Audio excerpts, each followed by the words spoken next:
They told you Cristiano Ronaldo was the problem, that Portugal needed to move on, find a new identity, stop building everything around one aging superstar. Then he got suspended, kicked out of the most important qualifier of the cycle, and Portugal went out and won 9-1 without him. 9 goals, 3 different hat tricks, and suddenly everyone had to ask a very uncomfortable question. What if Portugal is actually better now because they don't need him anymore? This is not another Ronaldo nostalgia story. This is about what happens when a nation that has chased a World Cup for 60 years finally builds the one thing it never had, a complete team. 3rd place in 1966, 4th in 2006, quarterfinal heartbreak in 2022. Eusebio couldn't win it. Figo couldn't win it. Ronaldo couldn't win it. But this squad arriving in 2026 doesn't look like the ones that came before. They have midfield control, they have tactical flexibility, they have solutions everywhere. And they just proved they can destroy opponents without their greatest player ever stepping on the pitch. To understand why this matters, you have to go back to November 16, 2025, Portugal's final World Cup qualifier against Armenia. 3 days earlier, they had lost 2-0 to the Republic of Ireland in Dublin. Troy Parrott scored twice. Ronaldo was sent off after a VAR review for an off-ball elbow on Dara O'Shea. Suspended. Gone. Portugal had to qualify without their captain, their record scorer, and the player their entire tournament identity had been built around for 2 decades. In the old version of this story, that's where things get complicated. Panic sets in. The system breaks down. Everyone starts looking around, wondering who's going to carry this now. Renato Veiga opened the scoring. Goncalo Ramos added another. João Neves scored 3 times in the 30th, 41st, and 81st minutes. Bruno Fernandes scored 3 times in first-half stoppage time, the 51st minute and the 72nd. Francisco Conceição finished it in the 92nd. Armenia got one back somewhere in there. Nobody cared. Portugal won 9-1, one of the most ruthless qualifying performances in their modern history, produced without the man they'd leaned on for 20 years. That scoreline is not just a result, it's a statement. It says we don't need rescue anymore. We have structure. Because here's what that Armenia game actually showed. The goals didn't come from one superstar willing things into existence. They came from midfield runners arriving late, wide threats cutting in, set-piece pressure, penalty box occupation, a team that kept generating danger from multiple directions simultaneously. Bruno wasn't just creating, he was arriving in the box and finishing. Neves wasn't just pressing and recycling possession, he was reading space before Armenia could react and putting the ball in the net. Ramos gave them a proper striker presence, Conceição added directness, Veiga gave them early authority. This was depth becoming visible. Central overloads, wide acceleration, second-line runs, aggressive counter-pressing. Portugal overwhelmed an opponent through structure, not individual desperation. And that is what makes this team genuinely different. Now here's the part that should make you nervous if you're France, Spain, Brazil, or Argentina. This wasn't a fluke. The broader qualifying campaign tells the exact same story. Portugal topped Group F with 13 points. They scored 20 goals and conceded only 7. Ronaldo still had his moments. Against Hungary in October 2025, he scored twice in a 2-2 draw and became the all-time top scorer in World Cup qualifying, with his 40th and 41st goals in the competition. Historic, legendary. But the final step to the World Cup, the moment that actually mattered, came without him on the pitch. That detail is too symbolic to ignore.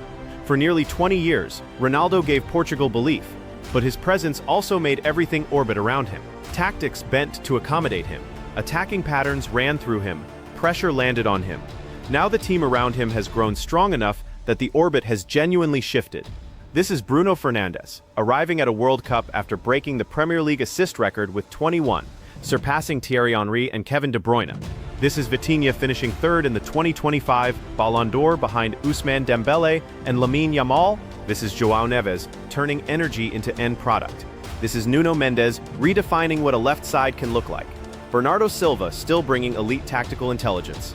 Rafael Leão, Pedro Neto, João Felix, Goncalo Ramos, and Francisco Conceição, giving Roberto Martinez different weapons for different moments. Ronaldo is still here, still historic, still capable of deciding a match on his own. Portugal still want that from him. They just don't need it to be the only plan anymore. And this is where the story takes a turn nobody expected. The spine is different now. The midfield gives Portugal something they've never consistently had at major tournaments. Rhythm, pressure resistance, aggression, and creative risk all in the same unit all at the same time. Vitinha is the calmest part of it. At PSG, he's become one of the most trusted possession midfielders in Europe.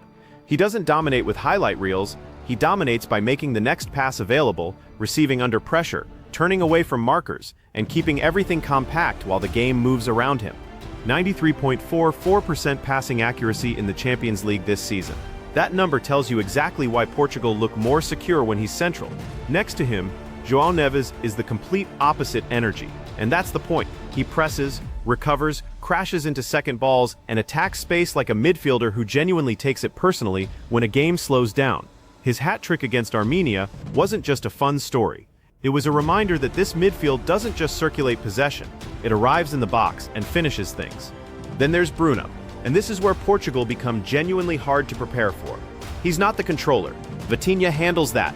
Bruno is the risk taker, the one who sees the dangerous pass before it's obvious, attacks transitions, turns a loose touch into a chance before the opposition has reset. He just broke the Premier League's single-season assist record, finished with 9 goals and 30 goal involvements, and helped drag Manchester United into the Champions League. He arrives at this World Cup in the form of his life. Vitinha gives security, Neves gives legs, Bruno gives incision, and then there's Bernardo Silva, who quietly ties it all together. Bernardo might not be the loudest name in this squad anymore, but tactically, he's still one of the most valuable players on the pitch. Years under Pep Guardiola will do that to you. He understands spacing and rotation at a level most midfielders never reach. Can play wide, drift inside, slow a game down, or press from the front. In tournament football, where not every game opens up, that kind of intelligence is worth its weight.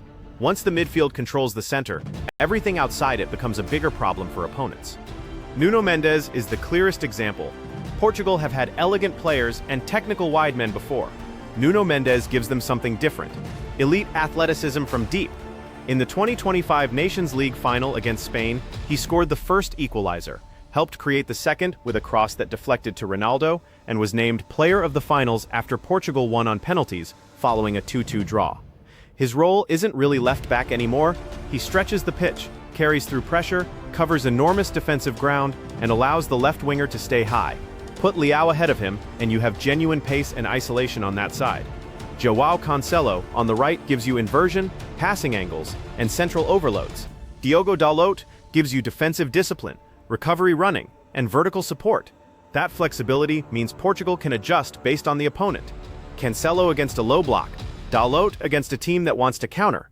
Then the wide attackers, Leao for open field damage, Pedro Neto for sharp direct running. 10 goals in 50 appearances for Chelsea this season, clocked at 34.89 kilometers per hour in the Champions League. The kind of speed that makes fullbacks age visibly. Francisco Fonseca for close control dribbling and late-game disruption. He was on the scoresheet in the Armenia qualifier because of course he was. Now let's talk about João Felix for a second, because this storyline doesn't get enough credit. For years, Felix was one of football's most frustrating watches. The talent was never the question. At Benfica, he looked like one of the cleanest young attackers in Europe.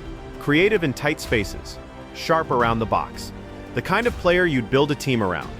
Then came Atletico Madrid, the Chelsea loan, the Barcelona spell. A long stretch where everyone could see the quality, but nobody could figure out the right role. Second striker, false 9, left-sided creator, roaming 10. The uncertainty followed him everywhere, and the confidence slowly drained out of him. Then he went to Al Nassr, and something clicked. He got minutes, freedom, and rhythm. He finished the 2025-26 Saudi Pro League season with 20 goals and 13 assists in 33 appearances. Those 13 assists were the most in the entire league. He was named Player of the Season. Portugal arrive at this World Cup with a Felix who isn't carrying the weight of a failed wonderkid anymore. He's carrying the confidence of someone who spent a full season deciding games again. That's a different person to deal with. And tactically, he fills a profile Portugal don't have elsewhere. Ronaldo gives you penalty box gravity. Ramos gives you fixed striker movement. Lazar gives you open field pace. Neto and Canseco give you width and direct running. Felix fills the connector role. The player who drops into pockets combines with Bruno, slides passes into runners, and turns possession into disguised danger before defenses have time to organize. That's a specific skill set, and Martinez knows exactly where it fits. Which brings us to the structure, because this is where the Portugal conversation gets genuinely interesting. Martinez has built layers. In deeper build-up, a back four with midfielders dropping to create angles. Higher up, Portugal shift toward a 3-2-5. 3 behind the ball, 2 midfielders controlling the center, 5 occupying the final line and the spaces around it. The midfielders stagger so the team can play quickly through pressure, rather than around it. Cancelo inverts, Mendes flies outside. Bruno receives between lines, Bernardo controls tempo. Vitinha keeps the ball alive, Neves presses and arrives. Felix floats into the spaces, defenders hate tracking. The danger isn't one pattern, it's how many patterns Martinez can pull from the same squad. Defensively, the shift is just as real. In the 2025 Nations League final against Spain, Portugal didn't sit deep and absorb for 120 minutes. They pressed high, pushed the line up, and tried to stop Spain building through midfield, risky against Lamine Yamal and Nico Williams. Yes, but it also stopped Spain turning the game into a long siege around Portugal's box. Spain scored first through Aurelien Tchouameni. Portugal answered through Mendes. Spain scored again through Mikel Oyarzabal before halftime. Portugal answered again through Ronaldo in the 61st minute after Mendes drove past Yamal and his deflected cross dropped in the box. Portugal didn't dominate every minute. They stayed in the game, adjusted, survived, and won the shootout 5-3, with Diogo Costa saving Alvaro Morata's penalty and Ruben Neves scoring the decisive kick. Portugal became the first country to win the Nations League twice. That's not luck, that's tournament resilience. And Diogo Costa deserves his own paragraph here.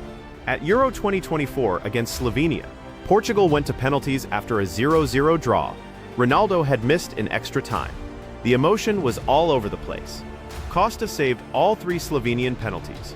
All 3. That's a European Championship record.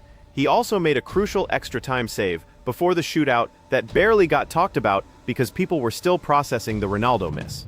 This is a goalkeeper who has already changed 2 major tournament moments for his country. If Portugal reach another shootout in 2026, they go in with genuine confidence rather than quiet dread. That matters because World Cups are not won by playing beautifully every single game. France know that. Argentina know that. There will be rounds that are tense, slow, ugly, and emotionally draining. Portugal look more ready for those moments than they have in years.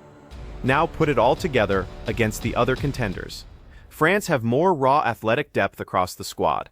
England have one of their most balanced teams in years, with genuine quality in every position. Spain are still the cleanest possession team in the world, and just won the Euros. Brazil have individual attacking firepower all over the pitch and a front line that can destroy any defense on their day. Argentina still carry the authority of champions and whatever the Messi factor is in 2026, even at his age. But Portugal have something rare. Midfield control that can dictate tempo against anyone. Tactical flexibility that allows them to press high or sit deep depending on the opponent. Elite fullbacks who can defend, attack, and cover enormous ground. Direct wide options that give them pace and isolation in transition. Experienced leaders who have been through tournament pressure before. A revived wildcard in Felix, who's rediscovered his best form. And a goalkeeper purpose-built for high-pressure moments, who has already proven he can win shootouts when it matters most. Most contenders have star power. Portugal now have the structure to go with it. And here's the detail that keeps nagging at me. This might be Ronaldo's least burdened World Cup. He doesn't have to be the entire attack, the entire story, and the entire solution anymore. The team can create without him, press without him, survive without him. He shows up to this tournament as a finisher and a leader, not as a one-man rescue operation. Which means if Portugal finally put talent, balance, mentality, and structure together at the same time, and the evidence says they can, the rest of the world might figure it out too late. For 60 years, Portugal have been the team with moments. Eusebio's brilliance, Figo's elegance, Ronaldo's relentless goal scoring. Always dangerous, never complete, always close, never champions. But 2026 feels different because they're not arriving with hope and history. They're arriving with proof. They won the Nations League by coming from behind twice against Spain and winning on penalties. They dominated World Cup qualifying without their best player. They have midfield depth that can control games. They have wide threats that can stretch any defense. They have a goalkeeper who thrives under pressure. They have a manager who built tactical layers instead of relying on individual magic. The scariest thing about this Portugal team isn't Ronaldo anymore. It's everything that was quietly being built around him while the world wasn't paying attention. And now that it's all come together, the question isn't whether Portugal can compete. The question is whether anyone can actually stop them.